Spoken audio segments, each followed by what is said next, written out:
श्रीमद् भगवत गीता कब पढ़े, कब सुने और कब पढ़ना चाहिए, आज ये बताती हूँ। श्रीमद् भगवत गीता हमारे ज़िंदगी में ऐसी है जो हम जब बहुत परेशान होते हैं, जटिल से जटिल समस्याओं से निकलने का सबसे आसान तरीका भगवत गीता बताती है। इसलिए भगवत गीता को या तो शाम में सुनिए या सुबह के समय सुनिए। सुबह के समय मन मस्तिष्क और शाम के समय मन मस्तिष्क और वातावरण में शांति एवं सकारात्मक रहती है।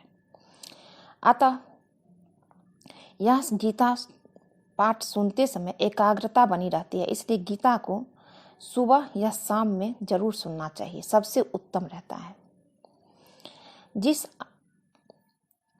जिस तरह आप गीता सुनते हैं उसी तरह गीता ज्ञान को अपनी जिंदगी में पालन भी करना चाहिए, तो जिंदगी सुखद होती है और सारे सवाल के जवाब मिलते हैं। जो व्यक्ति गीता प्रतिदिन सुनते हैं या पढ़ते हैं उसे अपने जीवन में भी पालन करता है। भगवान श्री कृष्ण सदैव उसके साथ रहते हैं। कृष्ण जी कहते हैं, आजकल बहुत ही कम लोग श्रीमद् भगवत गीता को सुनते हैं और पढ़ते हैं, लेकिन गीता वो चीज़ है जो हर इंसान को सुनना चाहिए, समझना चाहिए, पढ़ना चाहिए और अनुभव जरूर अपने दोस्तों से शेयर करना चाहिए, साझा करना चाहिए, ताकि वो भी उसे सुने और उनकी ज़िंदगी भी आसान हो जाए। चाहे कर्म की बात हो, युद्ध की, चाहे रिश्ते की बात हो या अलगाव की, चाहे अकेले आपकी बात हो या बिन मोह माया की, सभी प्रश्नों का उत्तर होता है। सभी प्रश्नों का उत्तर गीता में है। इस सांसारिक सार से अद्भुत उपदेशों में के सार में गीता है। यूँ तो जीवन का सबसे बड़ा और बेहद ही खूबसूरत पल है, पर असल में सच एक है, वो है एक शरीर का छोड़कर दूसरे शरीर में जाना। ठीक वैसे ही जैसे हम एक वस्त्र को पहनकर दूसरे दिन स्वयं को खूबसूरत और तरोताज़ा महसूस करने के लिए पहनते हैं, उसी तरह गीता सुनने से रोज़ हमारी ज़िंदगी अच्छी होती है। रोज़ हम अपने आप को तरोताज़ा समझते हैं। ये सबक थोड़ा कड़वा जरूर है, हमारी बात आपको ज़्यादा कड़वा लगी होगी, पर ये सच है, बिल्कुल ही सच है। बिल्कुल ही चाहे आप माने या ना माने, जीवन का आखिरी और परम सत्य यही है, गीता। आज गीता के कुछ उपदेश आप सबके साथ सुना रही हूँ। वीडियो के अंत तक जरूर बने रहिएगा। गीता के सबसे पहले गीता सुनने से क्या क्या होता है ये बताती हूँ, आपके साथ कितना अच्छा होगा। गीता का पाठ करने से ज्ञान के साथ साथ मन की शांति भी प्राप्ति होती है। गीता का पाठ रोजाना करने या सुनने से जीवन के परेशानियों में हल मिल जाते हैं। गीता के पाठ को नियमित रूप से करने से कष्टों से मुक्ति मिलती है।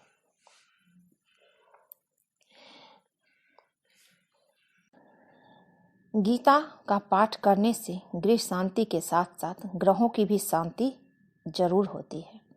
गीता का पाठ करने से कुंडली में मौजूद किसी भी प्रकार का दोष दूर होता है।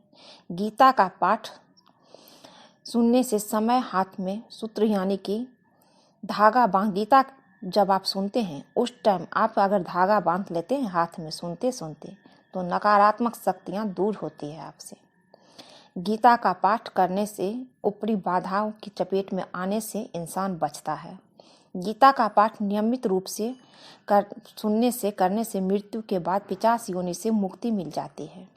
गीता का पाठ करने से मोक्ष की प्राप्ति होती है। गीता का पाठ बीमारियों से भी छुटकारा दिला सकता है। अगर आप गीता के साथ साथ गीता के ज्ञान का जिंदगी में पालन करें तो गीता से आपकी जिंदगी एकदम सुखद और सौंदर्य बन जाएगी, हर इच्छा पूरी हो जाएगी। श्री कृष्ण ने गीता के 16वें अध्याय में भगवान श्री कृष्ण ने आदर्श दिव्य गुण वाले सुसंस्कृत पुरुष के बारे में बताया है।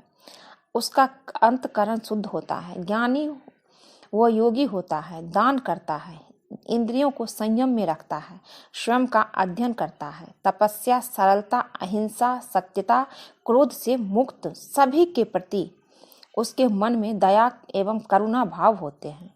लोभ से मुक्त वाणी में मधुरता और विनयशीलता होती है। तेज, क्षमा, धैर्य, पवित्रता को धारण करके इस प्रकार इंद्रियों को संयम में रखकर लोक कल्याण की भावना से युक्त, फल की इच्छा से मुक्त, प्रभु की याद में और प्रभु को समर्पित कर किए हुए कर्म को पुण्य कहा जाएगा।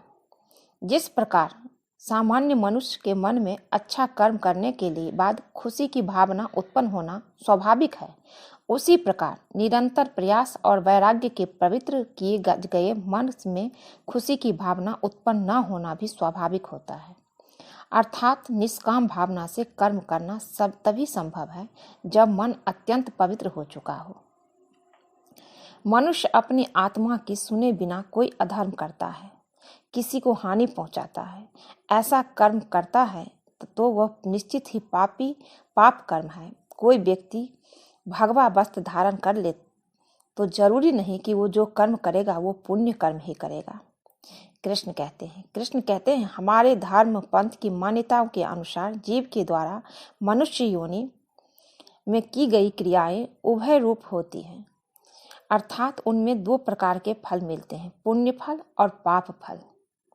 अब ये आप पे निर्भर है कि आप कौन सा फल चाहते हैं।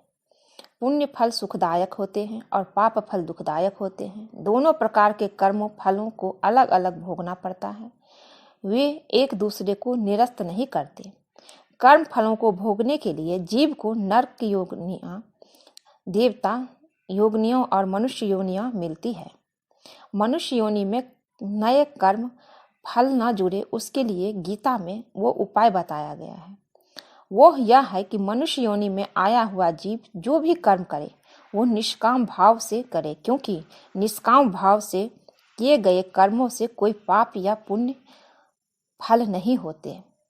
यह जानते हुए कि पाप करना गलत है, फिर भी व्यक्ति पाप क्यों करता है? इस धरती पर शायद ही कोई ऐसा व्यक्ति हो जिसने अपने जीवन में कभी कोई पाप ना किया हो। उसने जाने अनजाने में, चाहे वो जाने अनजाने में कोई ना कोई ऐसा काम जरूर किया होगा जो पाप की श्रेणी में आता हो। कृष्ण जी कहते हैं, पुरानी कथाओं के अनुसार एक बार कुंती पुत्र अर्जुन ने भगवान वासुदेव से पूछा कि मनुष्य ना चाहते हुए भी पाप क्यों करता और उसका फल भोगने के लिए नरक में क्यों जाता है। अर्जुन की ये बातें सुनकर भगवान श्री कृष्ण मुस्कुराते हुए उत्तर देते हैं, इसके पीछे मनुष्य की कामना है जो मनुष्य के से भिन्न प्रकार के पाप करने के लिए प्रेरित करती है, और कामना से उत्पन्न होने वाले क्रोध और लोभ मनुष्य को पाप कर्म के दुष्चक्र में फंसा देते हैं और उसकी दुर्गति हो जाती है। मनुष्य के मन, इंद्रियों, बुद्धि, अहम और विषयों में कामना का वास होता है। कामना ही इंसान का बैरी है और यही उसके पतन का असली कारण भी है, परंतु इंसान को अपने ज्ञान रूपी चक्र में इसको भेदना चाहिए। मनुष्य के यही कार्य उसके बंधन का कारण बनते हैं, लेकिन यदि यही कार्य दूसरे के हित के लिए किए जाते हैं तो वो मुक्ति का कारण बन जाते हैं। गीता के अनुसार दूसरों के लिए कर्म करना ही यज्ञ है। इसके साथ ही गीता में कई प्रकार के यज्ञ भी बताए गए हैं, जैसे दूसरों के हित में समय, संपत्ति और साधन लगाना दर्भ यज्ञ है, वही ईश्वर के प्रताप के उद्देश्य से योग्य करना योग यज्ञ है। इंद्रियों को संयम करने के लिए संयम यज्ञ है। भगवान की शरण में जाने के लिए भक्ति यज्ञ है। अपने आप को जानने के लिए यज्ञ करना महायज्ञ कहा जाता है। जो सारे यज्ञों में सर्वश्रेष्ठ माना जाता है वो है ज्ञान यज्ञ, जो सबसे बड़ा है। सत्संग भी इसका एक सीधा रास्ता माना जाता है, जिसके माध्यम से विवेक प्राप्त होता है।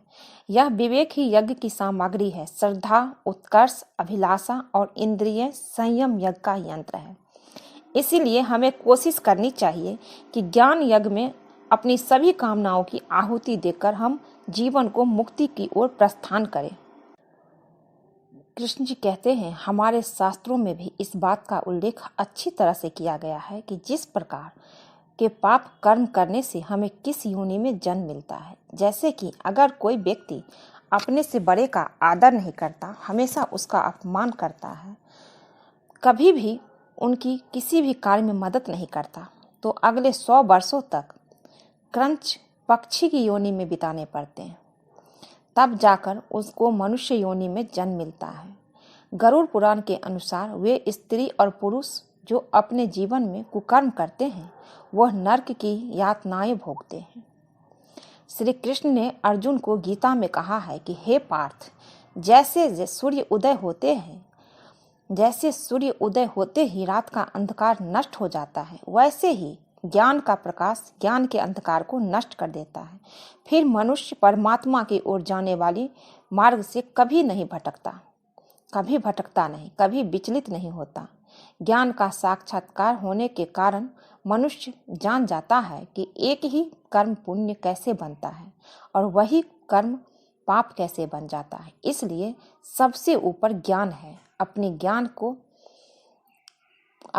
को कभी भी नष्ट मत होने दीजिए, अपने ज्ञान को बढ़ाइए। ज्ञान से बड़ा कुछ नहीं है। आप क्या कर रहे हैं, सही क्या है, गलत क्या है, आपको क्या करना चाहिए, क्या नहीं करना चाहिए, ये सब कुछ आपके ज्ञान पे निर्भर करता है। इसलिए कुछ भी ऐसा नहीं करना चाहिए जिससे हमें कष्ट हो। आज के लिए बस इतना ही दोस्तों। अगर ये वीडियो अच्छा लगे तो चैनल को लाइक शेयर सब्सक्राइब कीजिएगा। मिलती हूँ एक नई वीडियो में। आप सब खुश रहें, स्वस्थ रहें। कृष्ण जी की कृपा आप सब पे बनी रहे।